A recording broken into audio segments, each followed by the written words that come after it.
Hi, Steve, and hello, everyone. Welcome to today's podcast. Today, we're thrilled to have Steve Welch with us, our national sales manager from the U.S., who is also our $12 million man. He has been working in SolidCAM for the last 14 years, and wow, man, is he doing good. So, Steve, you have a unique approach to sales that sets you apart from the typical salesperson who aims to sell at any cost. Can you tell us a little bit about your strategy and how you connect to different customers differently?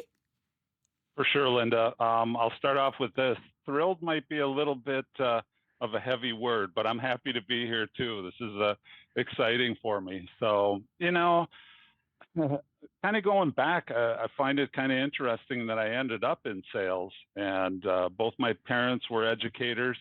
I just felt drawn to the sales mentality. And really what it boils down to for me is I'm not trying to sell something. I'm really trying to talk to an individual, talk to a company, talk to a prospect, understand their current situation, and finding out if we have something that could benefit their organization. Because at the end of the day, it's not about me, it's about them. And what SolidCAM is so good at is providing value to their users. And if there's an area where they're struggling, I like to try to identify that and put a solution that SolidCAM has to offer to them to actually help their business succeed and improve and become more profitable.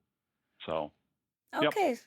So what you're saying is that you don't call a customer with the intent of, hey, I want to sell you SolidCAM, let's look at this demo. And you have a different approach. You first try to find out what the customer needs, if he has a certain need for something, and then you go about it. Yeah, really, I learned this. I'll give a little compliment to Ken Merritt in that he kind of, when I started here, pointed me in the direction of, hey, create the relationship first. Because people, even with all the internet and everything being done remotely, people are still buying from people.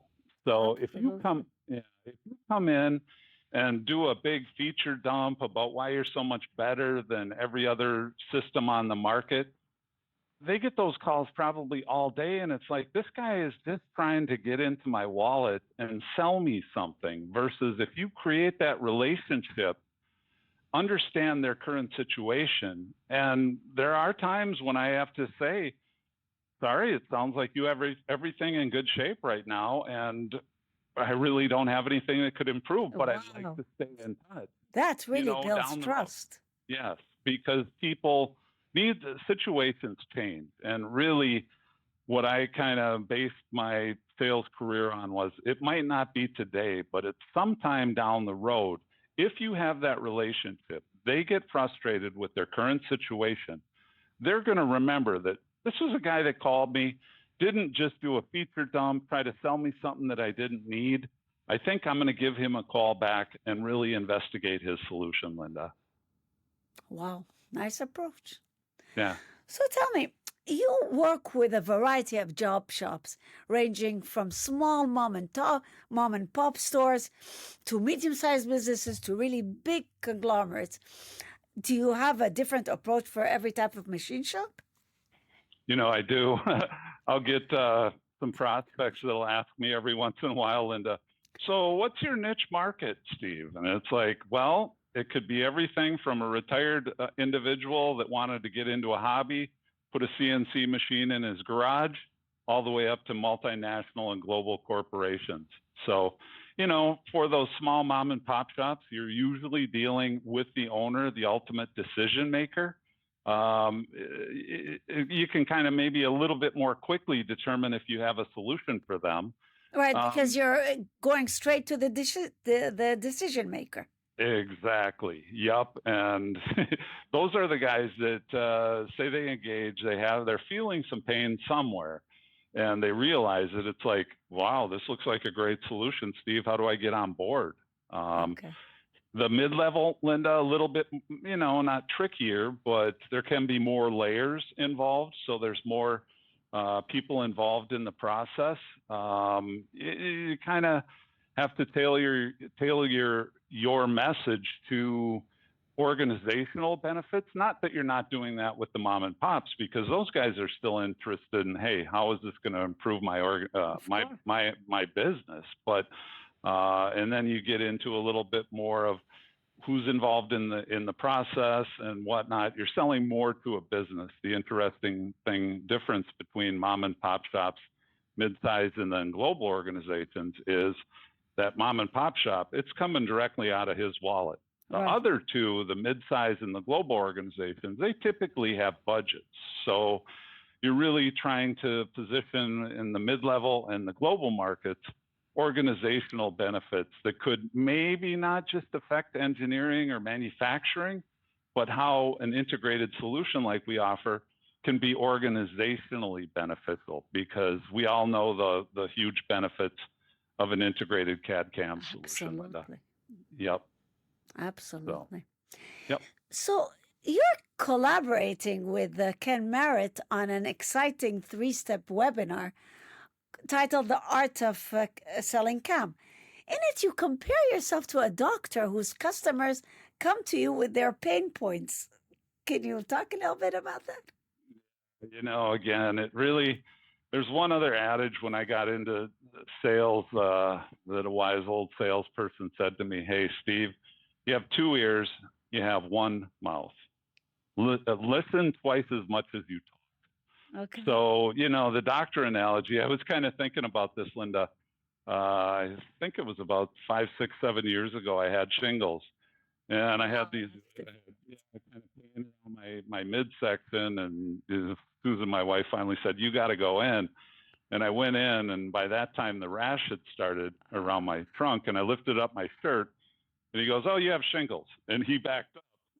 Of course. So the doctor analogy, sometimes you run into accounts that are like the person with shingles. They quickly tell you, this is where my current solution is failing me. But a lot of the other ones, you have to do some digging, and it goes right back to that understanding their current situation. So you walk into a doctor's office with a pain somewhere, in your abdomen or whatnot. He doesn't immediately say, hey, you're going in for surgery. We have to remove your appendix. He goes into more questioning, does a little bit more detailed analysis.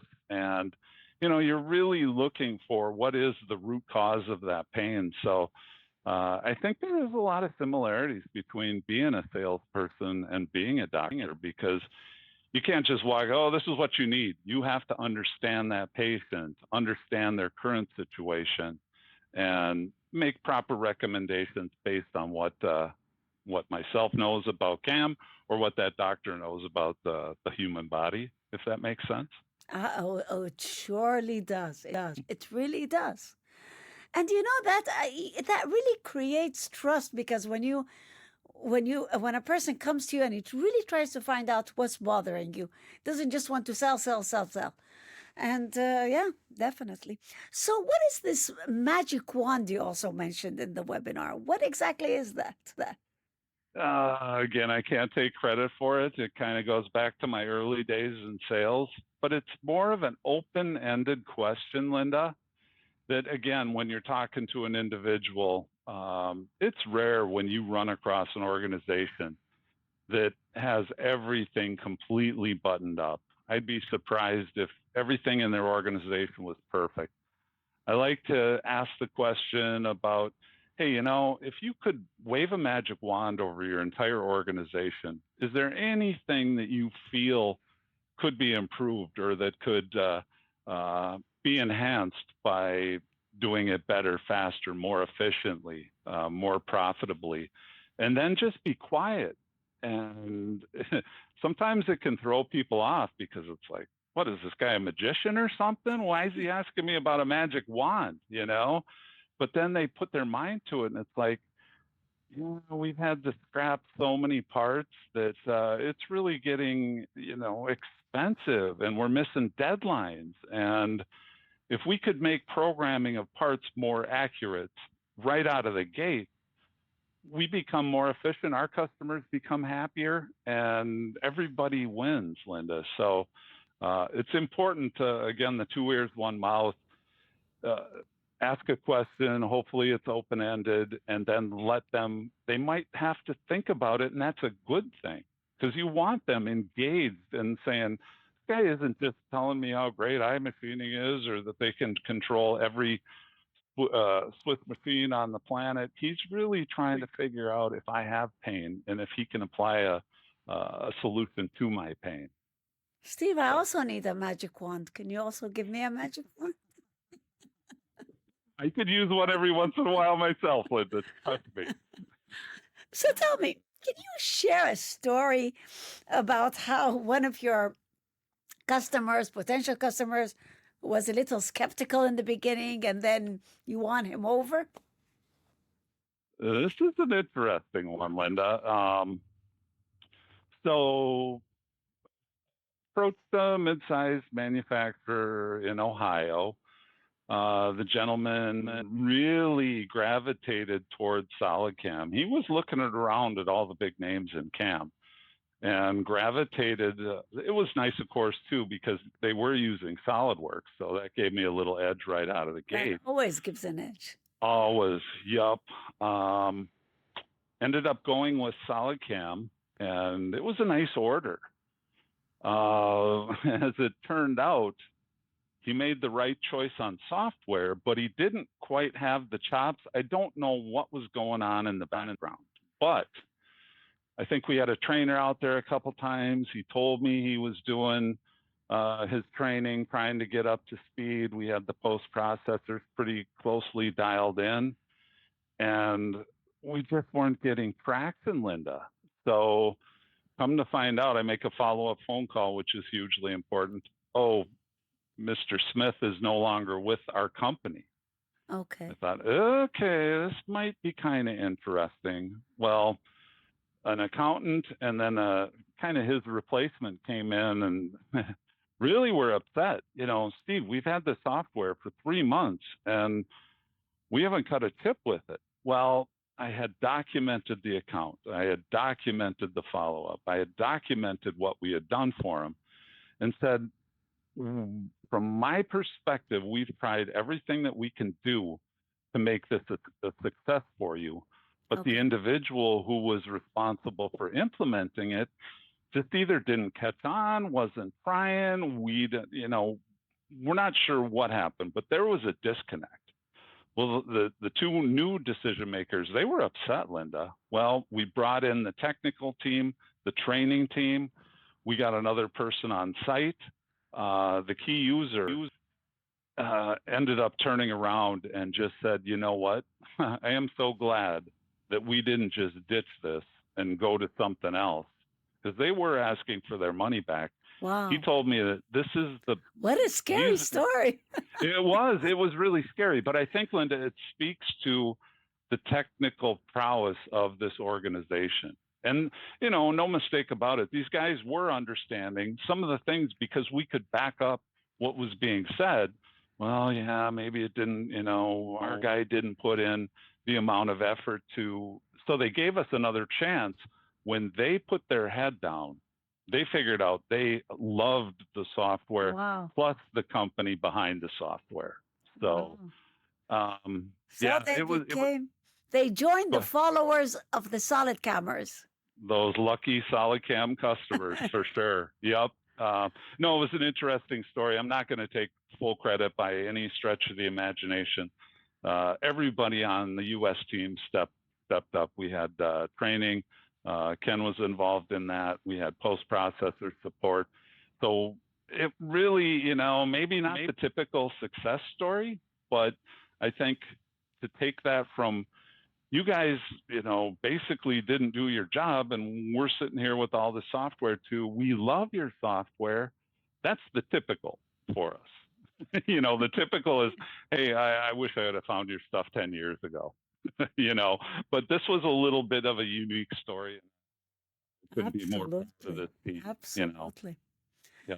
You know, it was always very important for us in SolidCAM to be able to give the best support to the customers. I think this is also what sets SolidCAM apart from other CAM companies. Our support is phenomenal. And we Linda. get so many like 5-star rankings telling us our support is so great. Yeah. And this resonates with the customers as well. I always kind of say that my business CAM software is a three-legged stool. You have the software itself, you have the post-processor, and then you have the technical support.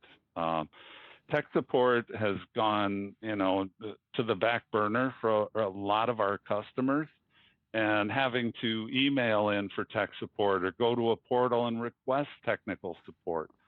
The ability for our squad here in the US to support customers directly, quickly, and get them on their way is a big, big differentiator. I kind of don't want to downplay the software because software is second to none as well. But if you get into kind of a feature battle, pick for pick on every little nook and cranny of the software, there might be some advantages that some of our competitors have on little areas of the software. But I always say, when you analyze the three most important things in CAM, software, post, tech support, we can't be beat. It's just we have all three covered better than anybody in the industry. I want to tell you, sometimes like when I have to call some support person for anything about my personal life, and I don't get an immediate answer, or they say just send an email or WhatsApp, it gets me so frustrated. And I think that's what's not missing in SolidCAM, and good for all of you people. Great. Yeah, no doubt. I go back to imagine you have a customer, one of our customers has a customer breathing down his neck to get a part out the door, can't figure out quickly how to get that strategy done, has to send an email. They're dead in the water. Exactly. They're waiting, and their customers waiting too. So the technical support is right up there, in my opinion, with how good the software is. So. Okay, so your role, because you're so good at selling, and so your role has now shifted somewhat from selling to mentoring other salespeople. So, can you tell us more about that? Your current responsibilities, how you do it? Well, yeah, I guess the thought process is to hopefully impart my knowledge to the new account managers. Make more Steves. Well, I don't know if the world can only probably handle one. Let's be crystal clear on that. But it's been fun for me. I mentioned earlier that both my parents were teachers. A lot of my family were teachers. So that was kind of ingrained in me. I mean, from the time I was born, I think my dad and mom both thought, well, he'll follow the family line and become a teacher, which it just wasn't for me. But that's still in my blood, and it's kind of rewarding if I can impart some knowledge to help an account manager get better or understand this industry or know more about. We have a lot of excellent salespeople here, Linda, and I think just kind of morphing or molding them more into what the differentiators are for SolidCAM and in the CAM world. I think I've kind of figured out some things that work, and hopefully I can get those across to our new people. So yeah, I'm enjoying it. Yeah, I'm sure, because it's something also different for you. Correct. 100%. Yep. Okay, so looking ahead, how do you see the future of SolidCAM US? I mean, there have been significant changes since you started, especially also in the software and also in the management. How have these changes impacted you? We also have, don't forget, we have the Titans, we have good resellers now. So what do you think? Boy, I kind of almost look at it like this: the skies have parted. Not only with what's being done with the company. I mean, we're not lacking for any type of technical support from headquarters. You guys give us what you need. Emil's literally looking at becoming a one-stop shop, which gives a salesperson more ammunition, if you will, Linda. We're not just selling CAM any longer. With our competition kind of in a bit of disarray, acquisitions and whatnot, us being independently and privately held by a passionate machinist, and continuing to invest in the software in the company, Linda. That's probably the most exciting for me. It's, some people could sit back and, well, yeah, we're doing fine, and we're continuing a little bit of an upsurge. That's not the mindset around here. It's No. really invest in the organization and the software. Offer a complete solution. Exactly, from end to end, Linda. Yep. So a lot of changes, keeps me on my toes for sure. If I was still selling 2D and 3D milling, life might be a little bit boring, but that doesn't happen around here. No. There's always something new on the horizon. Sure. I was I made a podcast with Emil just to talk about his traveling. And the reason he travels so much is because he wants to get new ideas. He wants to talk to new customers. He wants to talk to resellers. He wants to see what's missing. And he's always trying to figure out what's missing. What can I do next? So, yeah. Well, I asked him in Dallas when we were at Titans of CNC, I was asking him, hey, would you mind, passing me about 500,000 frequent flyer miles? I know those are sitting going unused, Emil. Absolutely. I love that about him, for sure. Yeah. Okay, now I want to ask you a tricky question that has always intrigued me. Machine shop owners, they are well aware, they know about the many advantages of iMachining. The increased tool life, and the technology wizard that optimizes feeds and speeds at every point of the toolpath. And yet some customers are still hesitant to invest in this incredible module. Why? Linda, interesting to me for a long time too. And I think what it boiled down to was the strategy looks similar to some of those other high volume material removal strategies, but all those, what our competitors use, are enhanced and down step over strategies. With the algorithm in iMachining, it's truly unique, managing that tool's engagement throughout the entire cut. Sure, we're going down as far as the cutter will allow, but we're doing way more than those other strategies are. What we've tried to do here in the US is, for iMachining specifically, get into more of the technical details of why it is truly unique. And I'll tell you, Linda, it's funny. For people that are really on their game and know machining, when we go through that little bit more in-depth explanation of iMachining and the slider and whatnot, it's funny. I've seen the light bulb go off on people, and they go, okay, yeah, this isn't just like XYZ CAM or, I won't mention names, but it is truly unique. And they quickly realize that iMachining is worth the investment for sure. So I think, to sum it up, trying to get, it's a tricky line, because you don't want to beat it to death and take a lot of time. But if you get into the science of it and explain it at a high level, and let them ask questions. Like I said, almost every time, people that are really in the know go, that's cool. I got to have that. Wow. So, yep. Okay. I want to ask you another question now. How is it working with Emil? I mean, I ask all my interviewees this question. Actually, I also want to ask, how is it working with Ken? Oh, I'll start with Ken. It's been really interesting. It's been a lot of work. I mentioned earlier, he kind of mentored me in this game about, what to do and how to do it. It's about creating relationships. It's about understanding individuals. It's about filling your funnel, to go back to maybe a little bit out of the question itself, Linda. The thing about not pushing or being that pushy salesperson is identifying people that you think we can help. It's called filling the funnel or your pipeline. Right. If you have that pipeline just overflowing with prospects, you don't have to push people or come up with fictitious reasons for them to buy. They're gonna, if you're doing it the right way, they're gonna come to you when the time is right for them, and they're gonna purchase, uh, you know, based on when it's right for them, I guess. And Ken always instilled in me that just continue to fill the funnel, Steve, and all will be right with. So that's his philosophy.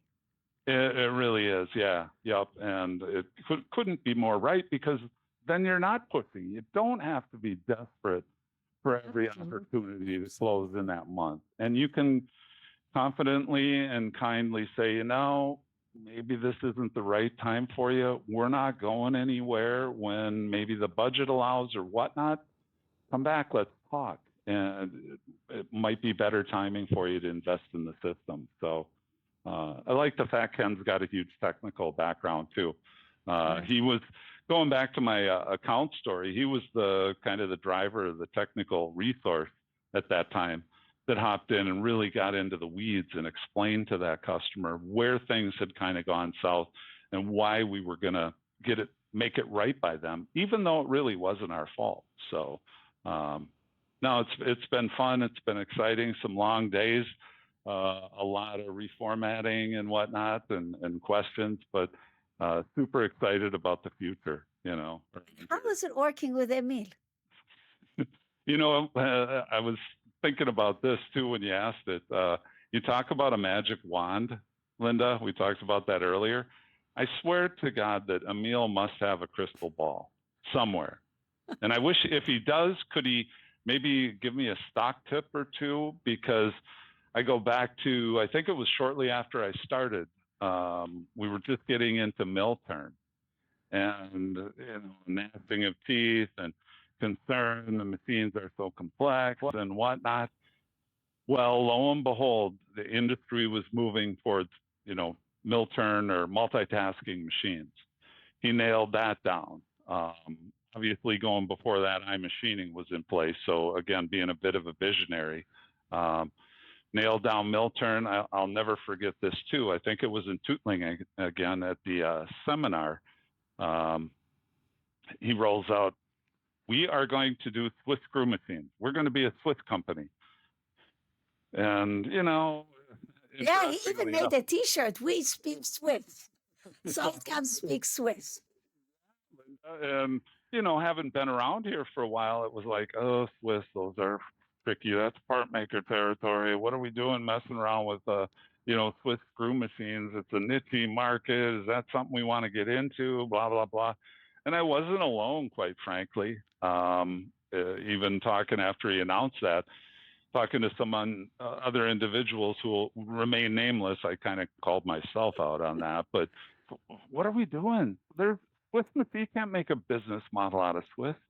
Linda, again, the right move at the right time. We had multitasking or mill turn machines nailed down. There's more Swiss machines out there than you can take a stick at. And it sends a message to every prospect. These guys are capable of controlling a Swiss machine, some of the most complex machines on the planet. If they can do that, my 3-5 axis mill, simple assignment for Nitka.